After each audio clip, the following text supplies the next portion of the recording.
Good morning. It is Sunday, March 22, 2026. This is your Deep Dive Daily Briefing.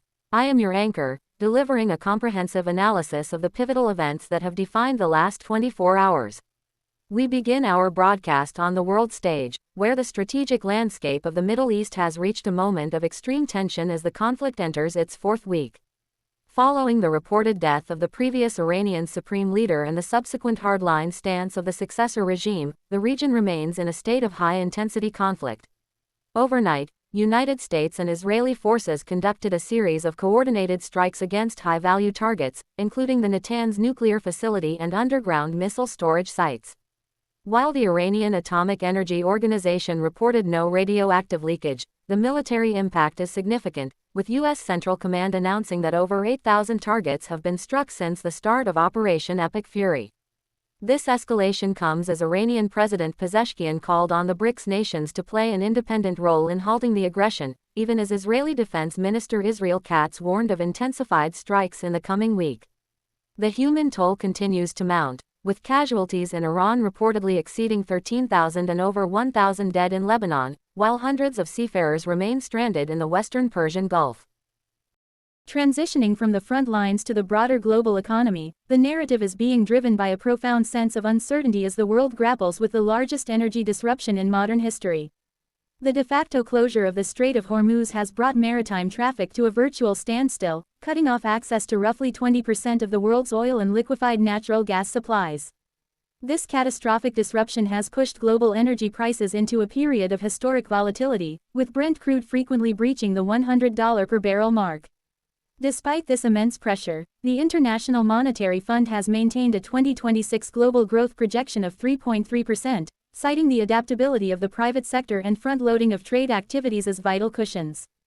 However, the IMF warns that the global economy has entered a phase of constrained stability, where the system operates with significantly narrower margins of safety due to the interconnected forces of energy security, technological transformation, and geopolitical risk. In the realm of finance, all eyes remain on the fallout from the Federal Open Market Committee meeting which concluded earlier this week. In a move that market participants are calling a hawkish hold, the Federal Reserve elected to maintain the federal funds rate in the 3.5% to 3.75% range. The updated summary of economic projections suggests that while the Fed acknowledges a resilient labor market, it remains deeply concerned about the inflationary fire fueled by energy costs and new global trade tariffs. Investors are particularly focused on the dot plot, which now indicates a more conservative path for interest rate cuts in 2026 than previously anticipated, with the median projection signaling only one 0.25% cut for the remainder of the year. This cautious stance has led to a period of tactical consolidation on Wall Street, as institutional capital weighs record-breaking corporate buyback authorizations against the reality of higher-for-longer borrowing costs in a wartime economy. Turning our attention to the technology sector, the focus has shifted to the massive build-out of artificial intelligence infrastructure and the arrival of the agentic era.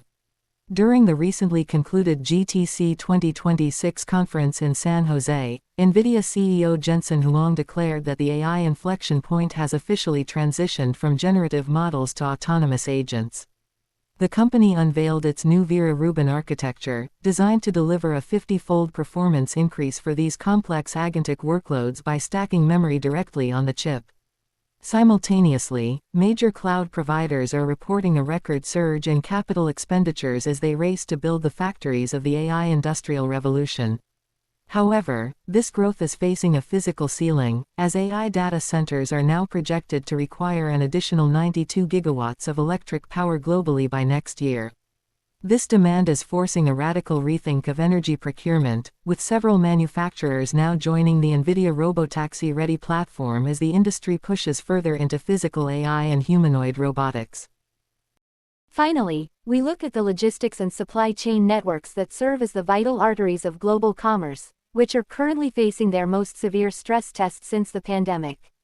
The Strait of Hormuz remains in a state of near paralysis, with only 15 vessels recorded transiting the waterway over the past 3 days. This blockade has forced every major ocean carrier, including Maersk and MSC, to officially suspend transits and reroute vessels around the Cape of Good Hope. This detour adds up to 14 days to voyage times and has triggered a massive spike in war risk surcharges, with some fees now exceeding $4,000 per container. Logistics providers are warning that even if the strait reopens soon, the ripple effects on port capacity and equipment availability will be felt for months. To mitigate these risks, 72% of trade professionals now identify geopolitical instability as their primary enterprise risk, leading to a dramatic shift toward regionalized supply chains and the rapid adoption of AI-driven inventory positioning. That concludes our global briefing for today. Thank you for joining us.